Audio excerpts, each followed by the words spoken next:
Alhamdulillahirabbil alamin. Wassalatu wassalamu ala nabiyyina Muhammadin wa ala alihi wa sahbihi ajma'in. Amma ba'd.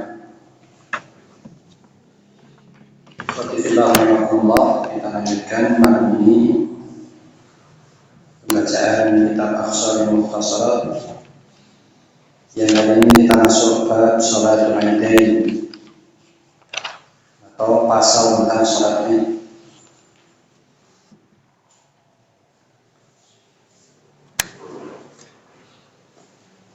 Halaman 19 ya.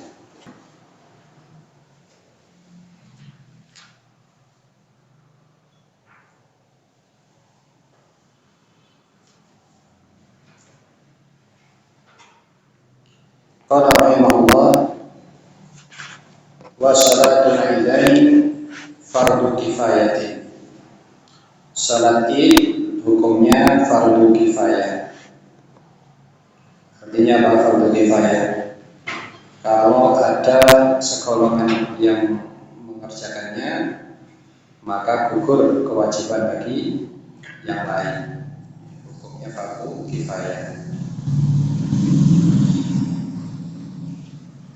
Kalau fardu ain itu wajib bagi orang per orang. Kalau fardu kifayah cukup ada sekelompokan orang yang mengerjakannya, gugur kewajiban bagi yang lain. Wa waqtuha ka sholati duha wa akhiruhu az-zawal. Waktunya seperti sholat duha dan akhirnya adalah zawal. Zawal berarti ya masuk waktu zuhur. Jadi ketika masuk waktu zuhur, berakhirlah waktu sholat. Lalu waktu sholat duha itu mulai kapan? Kapan awal waktu sholat duha? Masih ingat awal waktu sholat duha itu sejak kapan? Iya, setelah waktu yang diharapkan sholat itu jam berapa? Kira-kira patokannya berapa? Setengah 6. Apa? Ngitungnya gimana? Iya, 15 menit sampai 20 menit setelah terbit matahari. Kalau sekarang terbit matahari itu jam 5.23, berarti nanti waktu keluar dari waktu yang boleh untuk sholat sunnah atau awal waktu sholat duha tinggal tambah 15 menit, 5.38 atau lebih hati-hatinya 5.45, jam 6 kurang seperempat waktu untuk melakukan sholat duha. Nah, ini awal waktu sholat Id, jadi boleh mengerjakan waktu itu. Dan akhirnya waktu terakhir untuk sholat Id adalah waktu zuhur. Sehingga kalau ada yang tanya, hukum sholat Id sah atau tidak? Sah. 10 jam 10 sah atau tidak? Ya sah, karena waktunya berakhir sampai zuhur, sampai masuk waktu zuhur. Fa in lam yakun bil idi illa ba'dahu. Kalau tidak mengetahui masuknya waktu Id, tidak tahu bahwa hari itu sebenarnya hari Id, illa ba'dahu, kecuali setelah zawal, ini kembali pada zawal, sallallahu minal ghadi qada'an, sholat esok harinya qada'an, dalam rangka mengqadha sholat. Kenapa? Karena sudah bukan waktu sholat Id lagi.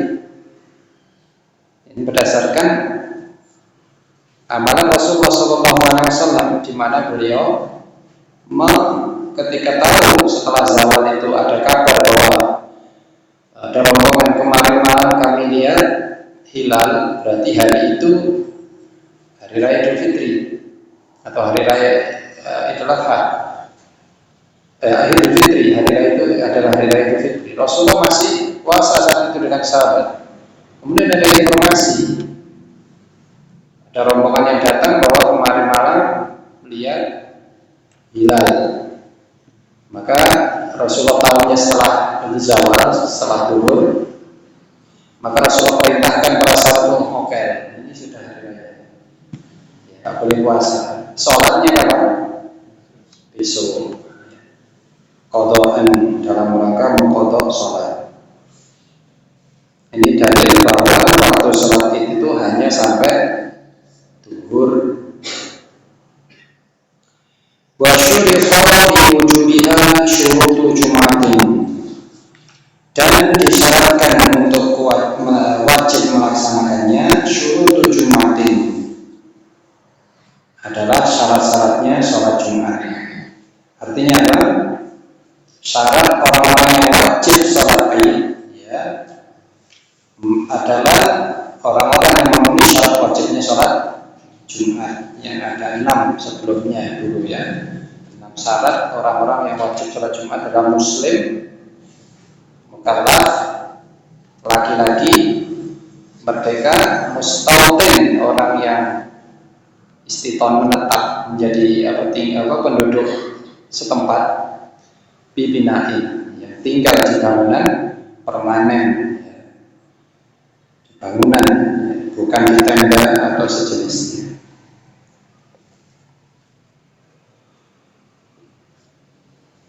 Walisihatiha, dan menjadi sah-sahnya sholat Id istiqamu wa adadul Jum'ati. Istiqam, apa istiqam? Ya mustautin tadi, yaitu dilaksanakan di tempat tinggalnya, kampung tempatnya dia menetap hingga akhir hayatnya. Artinya apa? Di kampung halamannya istiqam. Wa adadul Jumat, dan juga bilangan sholat Jumat, bilangan hadirin sholat Jumat. Berapa bilangan orang yang hadir sholat Jumat? 40. Jadi agar sah sholat Id itu dikerjakan di tempatnya, tempat dia tinggal, kampung halamannya ya, kemudian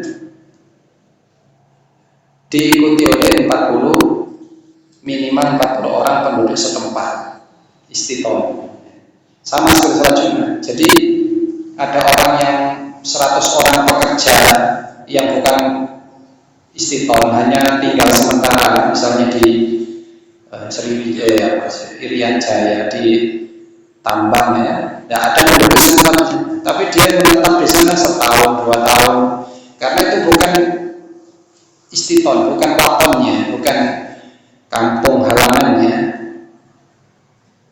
hanya tempat tinggal sementara, maka dia melaksanakan sholat Id karena statusnya mukim, hanya tinggal sementara. Sebagaimana Rasulullah, apalagi musafir, Rasulullah pun ketika haji ya, karena bukan tempat tinggal beliau, kampung halaman beliau Madinah, beliau tidak melaksanakan sholat.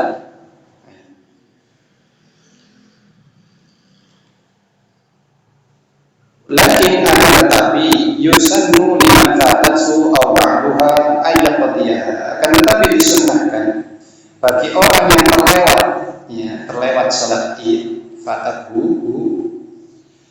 aw ba'daha, atau sebagian darinya ya, ayyaqdiyaha, disunnahkan untuk mengqadhanya. Ini bagaimana ketinggalan, disunahkan untuk mengqadhanya. Artinya di tempat tersebut sudah dilaksanakan sholat Id dengan memenuhi syarat-syaratnya, dihadiri 40, yang ke-40 orang ini adalah penduduk setempat. Nah, ada orang yang terlewat sholat Id, maka disunahkan dia mengqadha sholat Id itu. Wa ala sifatina afdal, dan dikerjakan sesuai sifat sholat Id ini lebih afdal. Berarti sekiranya dia mengqadhanya dengan 2 rakaat seperti sholat sunat biasa, itu juga boleh. Tapi lebih afdal dikerjakan dengan apa? Iya, dengan sifat sholat Id, yaitu takbir tambahan 7 kali takbir di rakaat pertama, sekali takbiratul ihram, 6 takbir takbir tambahan, dan di rakaat kedua takbir 5 kali. Ini yang lebih afdal. Ya.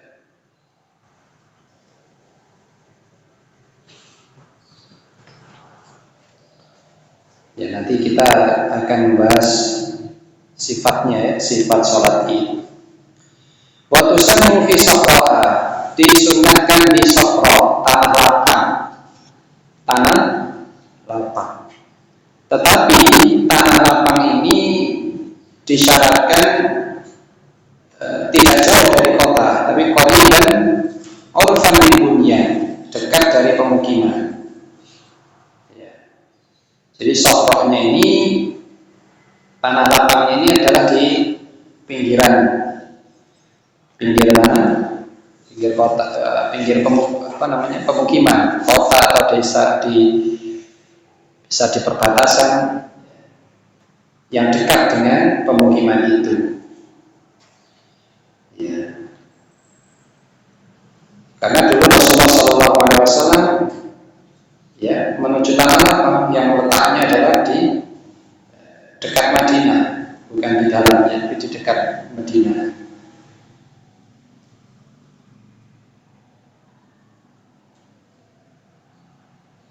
Dulu Ustaz Muhammad Arifin juga sempat mengutarakan keinginan untuk memiliki atau kaum muslimin bisa melaksanakan di tanah lapang yang khusus untuk sholat Id. Jadi tidak bercampur dengan kegiatan-kegiatan lain di situ. Sehingga pernah mencari di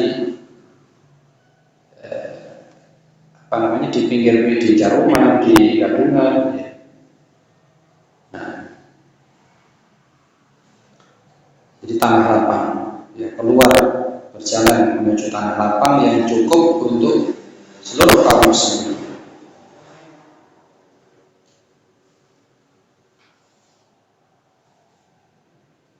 Namun dikecualikan di sini ya, untuk kasih keterangan, kecuali di Mekah.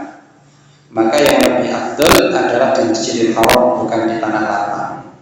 Kalau selain Mekah, ini yang afdal adalah di tanah lapang. Dan menurut madhab itu makruh hukumnya sholat di masjid tanpa uzur. Ya, sholat di masjid tanpa uzur ini hukumnya makruh. Sholat Id di masjid. Tapi kalau ada uzur, misalnya hujan atau tidak ada lapangan untuk sholat, ya, maka hilang kemakruhannya, boleh sholat di masjid. Ini berbeda dengan mazhab Syafi'i yang memandang mengerjakan di masjid itu lebih utama, lebih afdal, ya. Beda dengan mazhab Syafi'i. Makanya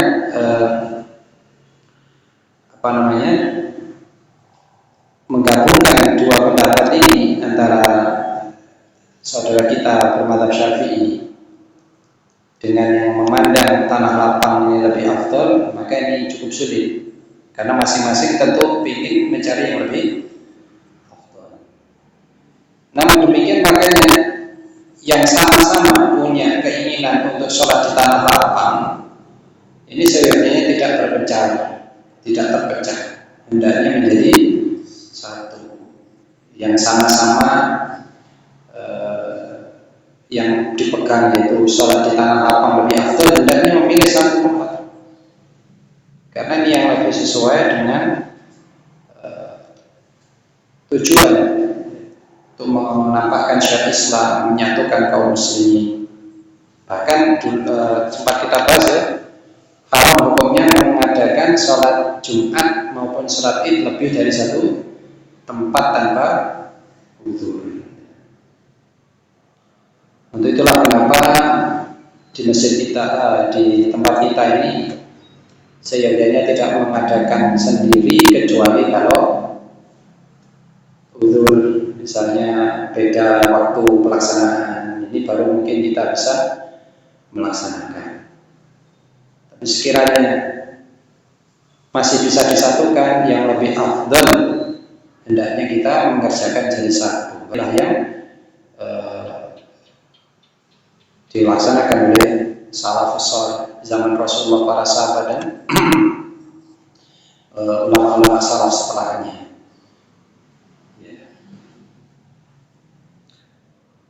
Berikutnya, wa takhiru salati fitrin, disunahkan pula mengasolat Idul Fitri, sunnah ya hukumnya. Karena Rasulullah dulu tidak keluar sholat Id sebelum beliau memakan dulu. Ya. Beliau makan dulu beberapa butir kurma. Wa aklun qablaha, dan juga makan sebelumnya. Nah, apa hikmah mengakhirkan sholat Idul Fitri ini? Untuk memberi kesempatan membayar apa? Zakat. Karena yang afdal zakat itu ditunaikan sebelum sholat Id. Tapi mulai wajibnya sejak malam hari raya. Afdalnya dibayarkan sebelum sholat Id. Panitianya bingung kalau semua bayar pagi. Wa belum qablaha, dan disunahkan makan sebelumnya. Sebagaimana Rasulullah dulu makan beberapa butir kurma sebelum keluar sholat Id. Wa taqdimu adha, disunahkan menyegerakan sholat Idul Adha. Wa tarku aklin qablaha limudhahin, dan disunahkan untuk tidak makan dulu sebelumnya bagi mudhahi. Bagi siapa? Mudhahi. Dengan demikian mafhum dari ibarat ini, orang yang tidak berkorban maka dia tidak ada kesunahan untuk tidak makan dulu. Yang disunahkan tidak makan dulu itu adalah bagi siapa? Mudhahi.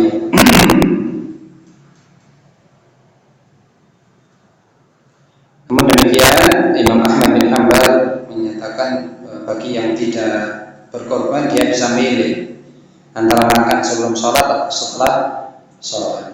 Bas. Tapi yang dianjurkan untuk tidak makan itu adalah mudhahi. Dan makannya dari mana? Makannya adalah dari daging korbannya. Ya, ini maka perlu ya. Ke depan kita berharap bisa memperbaiki pelaksanaan, ya, terus disempurnakan sehingga hewan-hewan korban ini bisa segera dibagikan kepada mudhahi, sehingga mereka setidaknya bisa makan dari daging mereka di hari itu.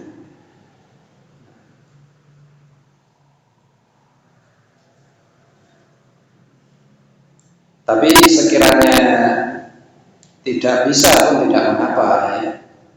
Tidak mengapa, karena ini tidak wajib, tapi hanya disunnahkan saja.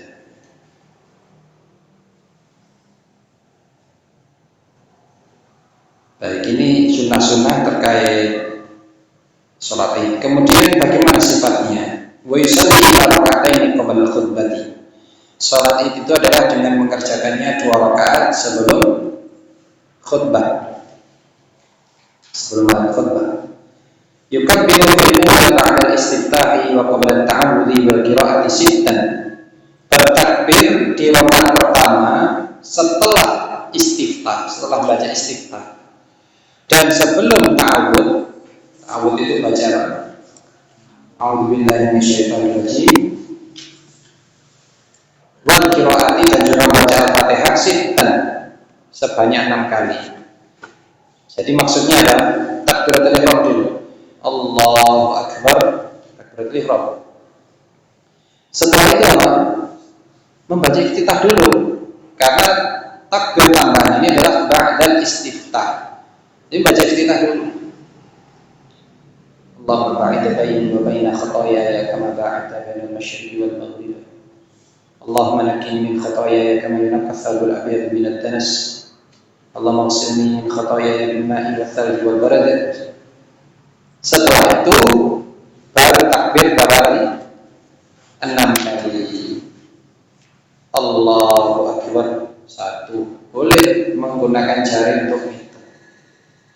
Allahu Akbar 2. Dan nanti ada sunnah anjuran untuk membaca di antara takbir-takbir tambahan. Baru setelah menyelesaikan 6 kali takbir tambahan ini baru membaca ta'awudz. A'udzubillahi minasyaitonirrajim. Dilanjutkan basmalah dan surat Al-Fatihah selanjutnya. Wa fis saniyati qabla qiraati khamsan. Dan di rakaat kedua sebelum membaca Al-Fatihah khamsan 5 kali. Dengan demikian 5 ini adalah setelah tegak berdiri, ya. Jadi takbir perpindahan tidak ikut hitungnya. 5 ini selain takbir perpindahan dari sujud menuju berdiri. Jadi dari sujud berdiri kan takbir Allahu Akbar. Setelah tegak berdiri barulah takbir sebanyak 5 kali.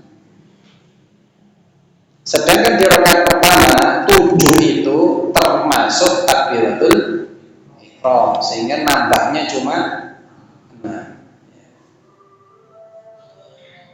Rafi'an yadayhi ma'a kulli takbiratin, seraya mengangkat kedua tangan berserta tiap-tiap takbir. Ya, jadi Allah tiap-tiap tambahan takbir. Di sini ada yang pendapat ulama mengatakan tidak perlu mengangkat tangan. Jadi ya takbir aja Allahu Akbar tanpa mengangkat tangan. Ada yang demikian. Tapi sebagaimana kita amalkan juga dalam mazhab Syafi'i yang mengangkat tangan tiap takbir tambahan.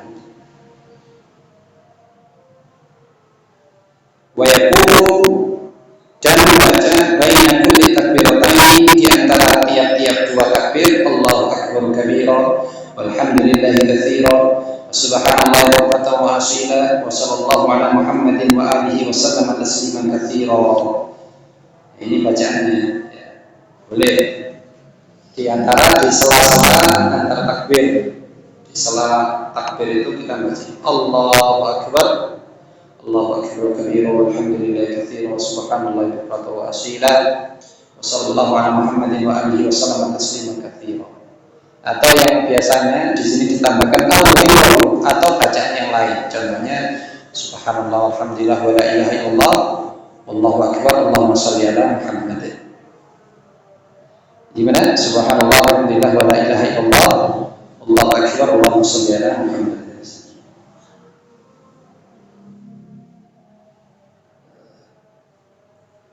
Tsumma yaqra'u ba'da al-Fatihah fil ula sabbih wa tsaniyah al-ghasyiyah. Kemudian setelah itu, setelah takbir tambahan ini, setelah membaca Fatihah fil ula, di rakaat pertama membaca sabbih isma rabbikal a'la, dan di rakaat yang kedua membaca al-ghasyiyah, hal ataka haditsul ghasyiyah. Dan ini adalah tempat di mana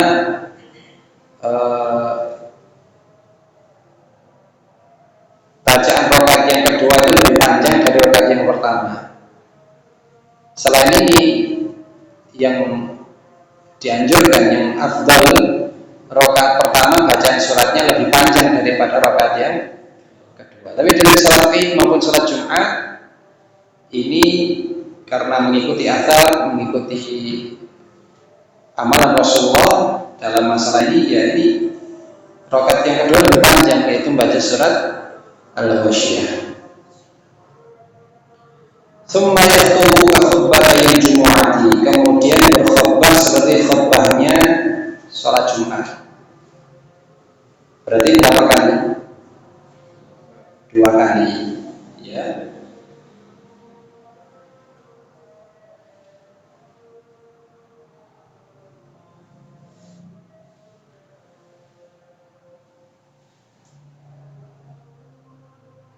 Dan ini disepakati oleh 4 mazhab, ya, bahwa khutbah itu adalah 2 kali. Lakin yastaqtimul ula bitis'i takbiratin, akan tetapi ada tambahan ketika khutbah Id. Di khutbah yang pertama ditambah dengan 9 kali takbir. Wasaniyatan bisa bain, dan pada khutbah yang kedua diawali dengan 7 kali takbir.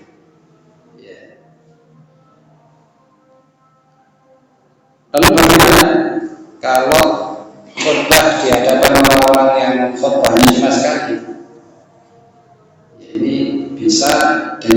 apa? Tidak perlu duduk. Khutbahnya tetap dua kali, karena duduk antara dua khutbah itu hukumnya sunnah. Apa yang membedakan antara khutbah pertama dan khutbah yang kedua? Pembatasnya apa? Pembedanya apa?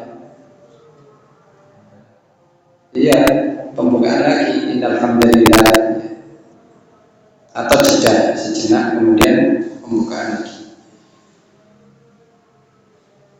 Oleh ini kalau sunnah ini mukhayyar, boleh milih, boleh sekali, boleh dua kali, silakan. Sekali boleh, dua kali juga boleh.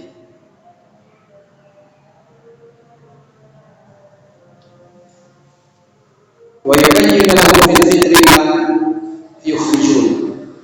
Ketika Idul Fitri ini dianjurkan isi khutbahnya itu apa? Menjelaskan bagi jamaah ma yukhrijun, apa yang hendaknya mereka keluarkan, sedekah yang hendaknya mereka keluarkan. Fil adha dalam Idul Adha menjelaskan perkara atau apa yang hendaknya mereka sembelih, ya, hukum-hukum terkait penyembelihan. Ini sunnah.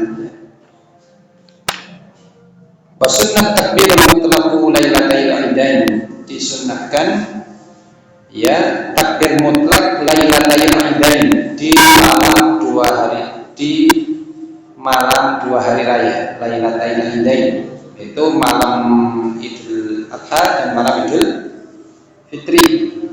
Takbir apa? Takbir mutlak. Takbir mutlak itu takbir yang tidak terikat tempat dan waktu. Sehingga takbir di jalan, takbir di rumah, takbir di pasar, takbir di masjid, ini takbir mutlak. Ya. Tidak diikat oleh sholat. Wal fitru akadu. Takbir ini di Idul Fitri ini lebih ditekankan.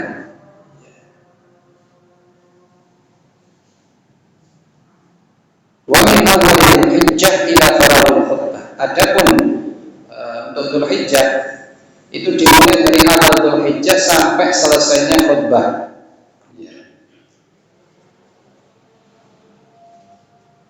Ini kalau Idul Fitri itu takbir mutlak mulai malam hari raya. Kalau Idul Adha di bulan Dzulhijjah itu mulai sejak tanggal 1 Dzulhijjah itu takbir mutlak sampai selesai khutbahnya salat Id. Wal muqayyadu 'aqiba kulli faridatin fi jama'atin min fajri Arafah li muhillin. Dan takbir muqayyad disunnahkan di akhir tiap kali salat 5 waktu fi jama'atin, dalam salat jamaah. Ya. Ini namanya takbir muqayyad. Jadi takbirannya setelah salat. Tapi salatnya ini adalah salat apa? Salat jamaah. Sejak kapan takbir muqayyad? Min fajri Arafah muhillin, di fajar hari Arafah, yaitu setelah salat subuh hari Arafah, yaitu tanggal 9 Dzulhijjah. Bagi siapa? Li muhillin, bagi orang yang tidak ihram, yang tidak sedang haji. Ya. Wal muhrimin, sedangkan orang yang ihram min zuhri yaumin nahri ila asri akhir ayyamit tasyrik, mulainya sejak zuhur hari nahar, yaitu tanggal 10 Dzulhijjah, ila asri akhir ayyamit tasyrik, sampai asar di akhir hari tasyrik, yaitu tanggal 13 Dzulhijjah. Ini bedanya ya. Bagi orang yang tidak haji sejak tanggal 9 subuh sampai 13 asar tanggal 13. Kalau orang yang haji sedang ihram sejak tanggal 10 Dzulhijjah sampai tanggal 13 pada asar Dzulhijjah.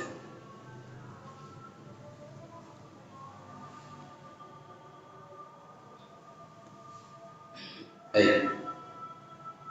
Ini yang bisa saya bacakan. Untuk selanjutnya silakan jika ada yang ditanyakan. Fadhil.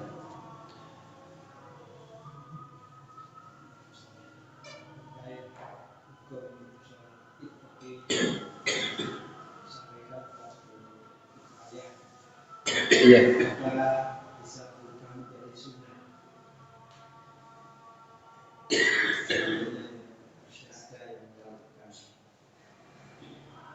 Iya, bagi orang yang bagi orang yang tidak, istilahnya ya, bagi yang lain yang mungkin ada yang tidak hadir, maka disunahkan baginya, misalnya mungkin orang-orang yang nggak wajib sholat id ini, maka mengerjakannya menjadi sunnah.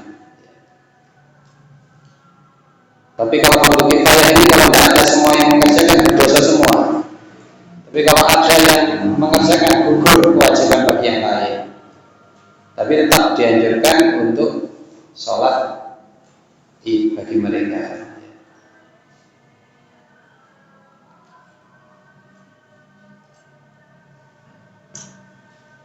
Jadi yang perlu diperhatikan, orang yang musafir sholatnya ya bagi orang penduduk setempat, tidak mengadakan sholat id sendiri. Silakan jika ada lagi yang lain. Bila meninggalkan khutbah id sebelum selesai setelah sholat, ya hukumnya tidak apa-apa dalam madhab ya.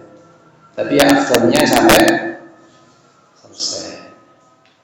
Karena tidak menjadi tidak wajib ya, sunnah mendengarkan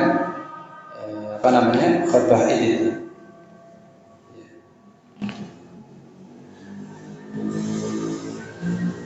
Karena tidak wajib untuk menghadiri dan menyimak khutbah id. Jadi setelah sholat kita langsung pulang, tidak masalah. Tapi afdalnya ya ditunggu sampai selesai. Kecuali ada udzur. Silakan ada lagi yang lain.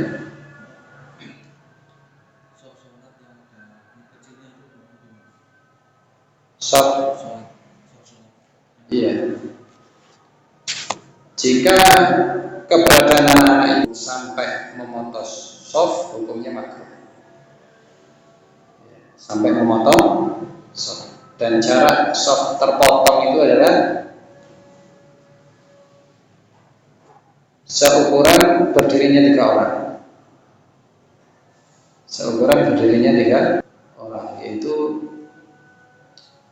dikatakan oleh ulama salah satu adroh, 3 dirok. 3 dirok itu 1,5 meter. Ya, terputus ya, ada anak-anak kecil-kecil ini antara orang-orang ini, dan mereka bukan orang yang anak-anak yang masih belum mayyiz ya, belum balik ya, atau belum memayyiz, apalagi ini bisa memutus sholat. Tapi tidak mempengaruhi keabsahan sholat jamaah.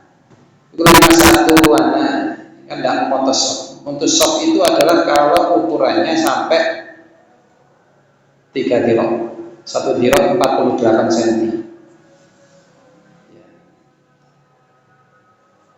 Makanya dulu kita pakai sholat berjarak dulu, jaraknya 1 meter, ini belum teranggap memutus sholat. Ya. Nah, secara fikih ya, secara fikih. Silakan ada lagi yang lain. Kalau sholat di lapangan itu, kalau misalnya tempatnya ada kotoran atau najis, Ya, ada najisnya. Kalau lapangannya najis, jika dia diberi hamparan karpet atau klosok, ya, ini sah sholatnya. Tapi makruh. Gimana supaya hilang kemakruhannya? Kotorannya tadi dibuang, ya, dibuang. Termasuk kemarin ada darah, sisa darah di halaman itu. Misalnya suatu ketika sholat di halaman, maka tidak ada kemakruhan karena darahnya sudah dibuang. Darahnya apa? Darahnya hewan. Baik. Tapi kalau nggak dibuang, sekedar ditutupi kloso saja karpet, makruh hukumnya. Karpet yang suci maksudnya, yang tidak tembus. Kalau sampai tembus, ya bisa tidak sah salatnya. Silakan ya kalau ada. Di suatu kantor untuk masjid dengan baca-bacanya bukan di situ. Jembatannya apa? Ada masjid di kantor. Yang hadir bukan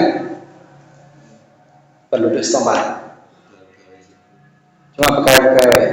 Dalam mazhab, kalau yang hadir ada pegawai setempat di situ ya boleh ya. Atau menghadirkan orang luar juga di masjid itu, kayak di Pindad. Di Pindad itu kan yang hadir juga penduduk setempat, nggak masalah. Tapi kalau yang hadir cuma pegawai setempat itu aja, pegawai saja, yang mana mereka tidak ada yang tinggal di daerah itu, nah ini jadi baru masalah dalam ya ini.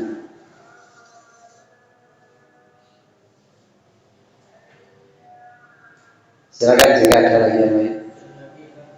Kalau sholat Jumat atau sholat Id itu menutup jalan gitu. Menutup jalan. Iya, sampai ke jalan sholat. Iya, biasanya meluber sampai jalan ya.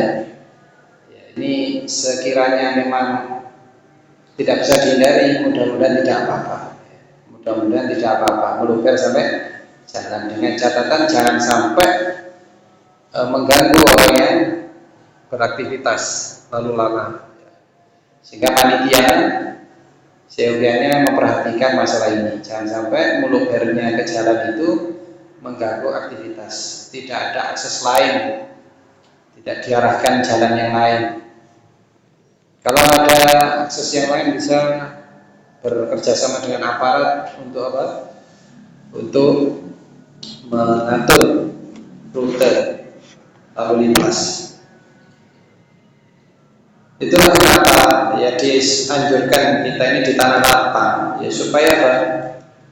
Ya, supaya cukup mencukupi semuanya. Kalau di masjid yang kecil masing-masing buat ya ini meluber sampai ke jalan. Inilah hikmahnya juga ya, bisa menyatukan kaum muslimin di satu tempat yang luas, tanah lapang. Ya banyak hikmah di sini. Sholat langsung di atas tanah misalnya. Para nabi itu sholatnya langsung di atas tanah. Rasulullah pun juga sholatnya di atas tanah. Dulu ini juga tanah beliau, ya saat dulu mihrabnya ini tanah. Kemudian lama-kelamaan di marmer.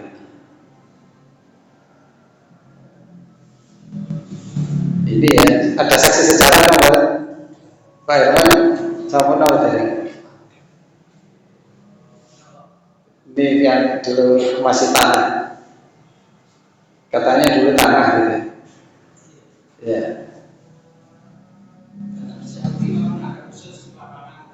Di mana? Ada ya?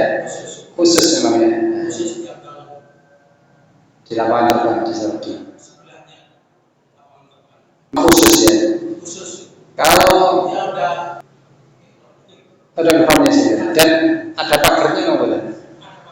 Nah ini untuk menjaga apa namanya kekhususan tempat itu supaya tidak dipakai. Nah, tapi masjid-masjid masih ada yang mengatakan apa? Ada ya.